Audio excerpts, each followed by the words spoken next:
사도행전 9장 말씀으로 은혜를 나눴습니다. 사도행전에서도 9장이 획기적인 전환을 이루는 중요점을 이루는 이유가 사울이 변해서 바울 됐다는 겁니다. 다메섹 도상에서 예수님을 만났습니다. 보지 못하게 되었고 음성을 들었습니다. 예수님을 봄으로 말미암아 그가 완전히 모든 것을 포기하고 새 사람이 되게 됩니다. 그때 성 안에 주님께서 누구를 만남으로 이 사울을 돕도록 하셨지요? 아나니아. 그래서 아나니아에게 말씀하시지요. 하나님의 은혜는 놀랍습니다. 우리가 신앙생활 하면서 때때로 이제 착각하는 것 중에 하나가 모든 것을 자기 중심으로 생각해요. 그렇죠? 목사가 늘 설교할 때 보면 목사 중심으로 하잖아요. 교회 이야기를 하면서도 사실 우리 교인들 뭐 봉사하고 수고하고 헌신한 거 많은데 목사 이야기만 해서 속상할 때 많죠. 어쩔 수 없어요. 제가 뭐 목사가 설교를 하니까. 근데 성경을 기록할 때는 보면 너무나도 감사한 것이 사울의 이야기만 하는 것이 아니라 아나니아의 이야기도 하고 다메섹에서 일어난 이야기만 하시는 것이 아니라 여기 보니까는 베드로를 통해서 여기저기에서 일어난 일들을 기록하게 하셨어요. 그럼에도 불구하고 모든 인류의 역사, 모든 믿는 자의 역사가 성경에 기록된 것은 아닙니다. 우리가 역사의 중심에 설 수 있는 것이 하나님의 축복이고 또 그 가운데 기억되는 것이 축복인데 오늘 성경을 읽으면서 깨달을 수 있는 것은 하나님은 다양한 사역을 입체적으로 이루어 가신다는 거죠. 사울을 변화시키심으로 그를 부르셨는데 그와 함께 협력하도록 아나니아를 준비하셨고 이 일이 다메섹에서 벌어지는 동안 하나님께서 이제 베드로를 통해서 여기저기에서 역사하시는 것을 보게 되어져요. 오늘 우리 교회가 은혜 받고 있을 때 우리만 은혜 받는 게 아니라 또 다른 교회도 은혜 받고 또 우리 교인들이 은혜 받을 때 남전도에만 은혜 받는 게 아니라 여전도에도 은혜 받고 근데 결국에는 중요한 것이 다 협력해서 선한 일을 하게 하신다는 겁니다. 자, 이 이야기를 하는 이유는요, 사실 이 사건 이후에 있어서 사도행전에서 어떻게 생각하면 역사의 주인공으로 서는 인물은 베드로인 것 같아요? 바울인 것 같아요? 사실은 바울입니다. 오늘 낱예배 시간에 나오는 중심 인물이 누구였죠? 베드로였습니다. 그리고 베드로는 끝까지 요한을 의식함으로 말미암아 요한에 대해서 예수님께 여쭤보는데 사실은 요한도 그것을 눈여겨보고 있었습니다. 요한복음의 저자가 누구예요? 요한이요. 그런데 그 내용을 다 기록하는 거예요. 그러니까 인간의 한계를 하나님께서 성경을 통해서 다 그대로 보여주시는 게 은근한 경쟁 구도, 그렇죠? 요한과 베드로 사이에 경쟁 관계가 있는 거예요. 근데 여기 사도행전에는 기록되어 있지 않음에도 불구하고 누구와 누구? 바울과 베드로의 경쟁 관계가 사실은 있어요. 자, 그럼에도 불구하고 누가 승리자인가를 물어볼 때 베드로인가 요한인가 바울인가? 여러분, 하나님 안에서 협력자입니다. 승리할 때에 나 혼자 잘해서 승리하는 게 아니에요. 협력함으로 승리하게 하시는데 결국 바울이든 요한이든 베드로든 다 누구를 위해서 승리하는 거예요? 하나님 위해서 하는 거예요. 그래서 입체적으로 일하시는 하나님, 이곳저곳에서 다양한 종들을 통해서 일하게 하시는데 그 목표는 무엇이냐? 하나 되어 하나님의 영광 드러내게 하시는 거라는 거예요. 그래서 내 사역도 중요하고 남의 사역도 중요하고 다 중요하다는 거 기억할 때 우리가 그 가운데서 기쁨과 은혜를 누리게 되는 줄로 믿습니다. 자, 사울이 예수님 만나고 난 후 이제 변화됐어요. 그래서 오늘 본문에 보니까는 즉각 사역하기 시작했습니다. 가서 즉시 예수가 하나님의 아들이심을 전파하게 되어지는데, 듣는 사람이 다 놀래서 말합니다. 왜냐하면 이미 사울의 소문이 다 났었거든요. 사울이 왜 다메섹에 오는지 많은 사람들이 알고 있었어요. 예루살렘에서 이 이름을 부르는 사람을 멸하려 하던 자가 여기 온 것도 그들을 결박하여 대장들에게 끌고 가고자 함이 아니냐 하더라. 사람들은 모든 걸 다 알고 있어요. 그런데 사울의 행동이 너무나도 이상한 거예요. 그냥 이 말 저 말 하기 시작하는 거예요. 저 사람의 정체는 뭘까? 근데 우리는 압니다. 누가 역사하셨어요? 성령이 역사하신 거예요. 자, 그런데 그 다음 22절이 놀랍습니다. 사울은 더 힘을 얻어 예수를 그리스도라 증언하여 다메섹에 사는 유대인들을 당혹하게 하니라. 자, 사울이 증거할 때 사람들의 반응이 어땠어요? 기쁘고 즐겁게 받아들였어요? 아니면 의심하면서 바울의 정체를 생각했어요? 의심 쪽이죠, 그렇죠? 여러분, 누가 나를 의심할 때에 여러분이라면 마음이 좋겠어요, 안 좋겠어요? 안 좋죠. 나는 순수한 마음 가지고 복음을 증거하고 실천하려고 하는데 다른 사람들이 나를 의심해요. 저 사람의 정체가 뭘까? 저 사람이 왜 여기 왔을까? 저 사람이 왜 신천지 아닐까? 그런데 여기 보세요. 사울은 이 사건 속에서 22절 어떤 상황으로 들어가요? 힘을 더 얻어. 네. 힘을 그냥 얻는 것도 아니에요. 더 얻어. 네. 여러분, 사람들이 막 나를 의심하고 도전하고 심지어는 뒤에서 못된 말 해도 성령의 은혜 가운데 있으면 뭐를 얻어요? 힘을 얻어요. 그냥 얻어요? 더 얻어요. 여러분, 이런 역사가 있기를 축원합니다. 마귀는 우리의 힘을 빼려가고 비난하게 하고 욕하게 하고 질투하게 하고 평가하게 하지만 그런 일이 있어도 예수 믿는 사람은 전혀 흔들릴 필요가 없어요. 왜? 하나님이 함께 하시니까 오히려 이런 것을 통해서 힘을 얻되 더 얻는 성도가 되어지며 우리의 메시지가 분명해져서 오늘 본문에 예수 그리스도를 증언했다고 하는 것처럼 우리도 예수 그리스도를 증언함으로 말미암아 다메섹에 사는 유대인들을 어떻게 하겠다고요? 당혹하게 했다는 거예요. 여러분들 이런 역사를 이루기를 원합니다. 여러분을 욕하고 비난하고 반대하고 정죄하고 하는 사람들을 향해서 누구의 방법으로? 예수님의 방법으로 나갈 때 그 사람들은 어떻게 반응한다고요? 당혹하는 거예요. 당혹하는 거예요. 이상하네, 이 사람은 도대체 뭐지 이건? 네. 아니 내가 미워하면 저도 뭐 해야 돼요? 미워해야 되고 내가 욕하면 저 사람도 욕해야 되는데 아니에요. 욕하는데도 불구하고 사랑해주고 비난하는데도 불구하고 칭찬해주고 그럴수록 더 힘을 얻어서 예수님을 증거하게 될 때에 당혹하게 되는 거예요. 이게 진정한 승리인 줄로 믿습니다. 이렇게 해서 이제 다메섹에서 사울의 영향력이 점점 커가는데 마귀가 가만히 있지 않는 거예요. 보세요. 자, 유대인들이 어떤 결정을 해요? 사울 죽이기로 공모했다. 이거는 한 사람의 결정이 아니라 여러 사람의 결정이라는 거예요. 사람 죽이는 일이 쉬운 일이에요? 네. 그렇잖아요. 근데 사람들이 모여서 결정한 게 사람 죽이는 걸 결정한 거예요. 범죄 집단이죠. 어떻게 이런 게 쉽게 결정이 돼요? 그런데 이제 결정을 하고는요 실행에 나서게 되어지는데 너무나도 감사한 것은 그 계교가 사울에게 알려졌다는 거예요. 그러니까 우리가 악한 소문 들었을 때 하나도 걱정할 필요가 없는 것이 이게 알려지면 효과는 없어지는 거예요. 그렇잖아요. 이 사울을 죽이는데 합법적으로 죽일 수 있어요? 없어요? 없어요. 불법을 동원해야 되는데 이미 발각이 되어지면 불법을 행할 수 있어요? 없어요? 없는 거예요.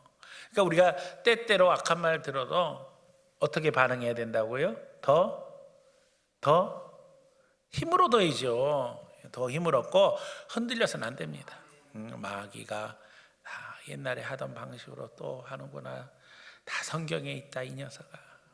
바울이 열심히 복음 전하니까 더 방해하고 죽이려고 했던 것처럼 네가 뭐 해봤자 나 죽이려고 하지만 나는 안 죽는다. 나는 누구 의지하고? 예수님 의지하고 더 열심히 할 거다 결단할 수 있기를 축원합니다. 개교가 사울에게 알려지냐 그들이 그를 죽이려고 밤낮으로 성문까지 지키거늘, 밤낮으로 성문까지 지키거늘.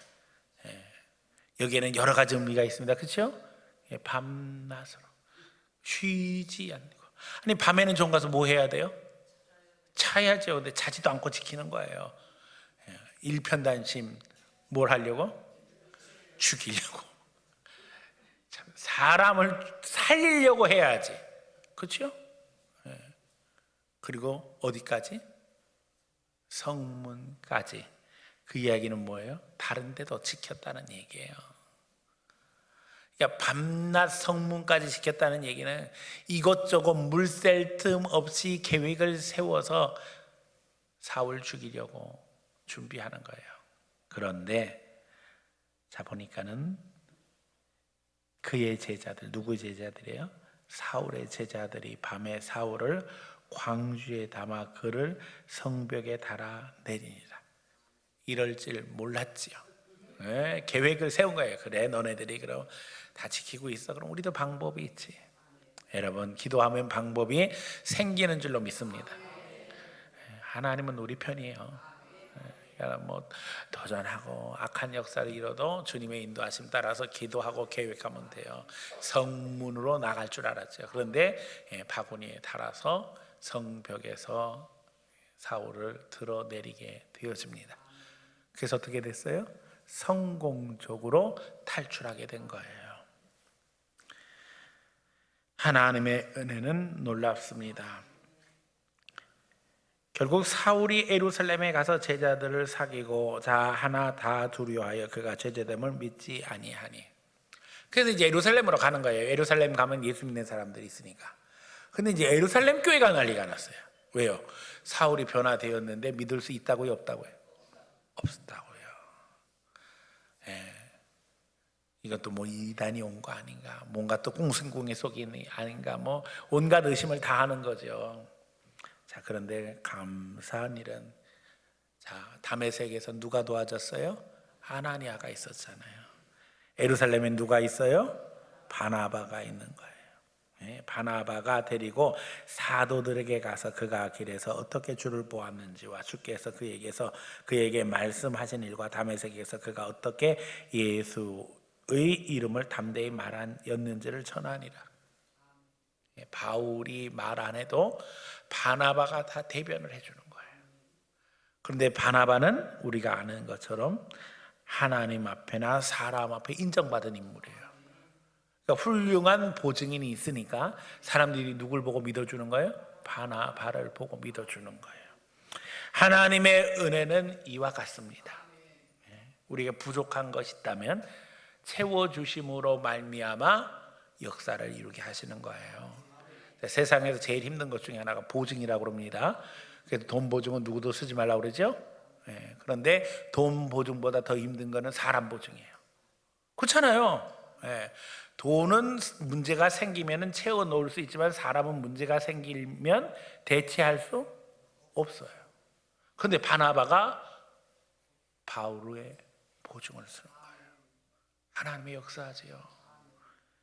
이걸 통해서 사울은 주의 종들과 교제를 하게 되어져요.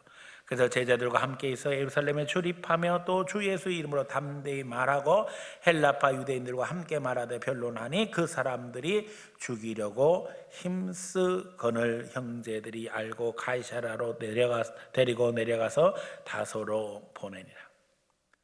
자, 여기서 바울은 열심히 복음 증거하는데 누구와 변론하게 되었다고요? 헬라파 유대인들과 말하며 변론하게 되었다는 거예요. 이 헬라파 사람들은 헬라 말을 잘하는 국제적인 감각을 가지고 있는 유대인들이었어요.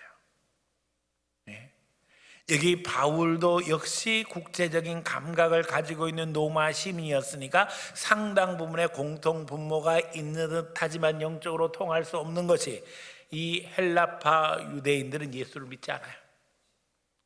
그런데 이제 바울은 변화돼서 예수를 믿어요. 그러니까 공감대가 형성되지 않자 어떤 일이 벌어져요? 죽이려고 힘쓰거든. 아니, 사도행전에 보면 유대인들은 진짜 무서워요. 그렇죠? 웬만하면 그냥 다 죽여버리려고 그래요. 여러분, 우리가 마귀 도전이 큰 줄 알아야 됩니다. 유대인이나 헬라인이나 한국인이나 중국인이나 다 똑같은 것은 은혜가 부어지면 천사가 되지만 마귀가 역사하면 뭐가 되는 거예요? 마귀 자식 되는 거예요. 그럼 마귀 자식 되면 맨날 죽이려고만 생각하는 거예요. 성령이 역사하시면 반대로 무슨 생각해요? 살리려고 하는 거예요. 그래서 이제 차이가 나지요. 그래서 결국에는 고향인 다소로 보냄받게 되어지고, 그런 가운데 교회는 유대, 갈릴리, 사마리아 교회가 평안하고 든든히 서가며 주를 경외함과 성령의 위로로 진행하여 수가 더 많아지니라. 소문이 난 거죠. 교회 핍박하던 사울이 돌아와서 전도자가 되었다. 얼마나 믿는 자들에게 위로가 되겠어요. 우리가 교회 안에서 신앙생활하면서 깨닫는 것이, 새로운 가족이 들어와서 열심히 신앙생활하면 여러분들은 어떻던가요? 저건 또 뭔가 이런 생각이 들어요? 아니잖아요. 우리는 기쁘고 즐겁고 행복하죠. 하나님이 새로운 일꾼을 세우셔서 역사하시는구나. 교회가 힘을 얻는 거예요. 이게 성령 충만한 교회입니다. 자, 그런 가운데 이제 바울에게만 하나님이 역사하시는 것이 아니라 누구에게도? 베드로에게도 역사하시는 거예요. 그래서 베드로가 사방으로 두루 다니며 사역하는데 루다에 사는 성도들에게 내려갔는데, 애니아라는 사람이 중풍병으로 침상에 누워 있는지 몇 대라? 8대라.